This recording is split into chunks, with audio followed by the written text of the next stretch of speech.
Blow drying your hair at home is an easy way to achieve a polished look. Start by washing your hair with a good shampoo and conditioner suited to your hair type.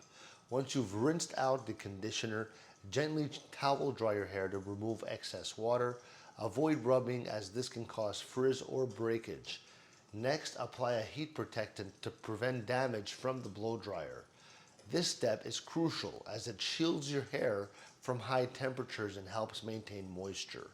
If you have fine hair, use a lightweight product, while thicker hair might benefit from a stronger protectant. All right? Now, using a blow dryer with multiple heat and speed settings, set it to medium heat and speed to start. Okay? So basically, divide your hair into sections. Start with the bottom layers. Use a round brush to pull the hair taut while directing the blow dryer down on the hair shaft to smooth the cuticle. For volume, lift the hair at the roots as you dry. Move the blow dryer consistently. Keep it a few inches away from your hair to prevent heat damage. Finish with a cool blast.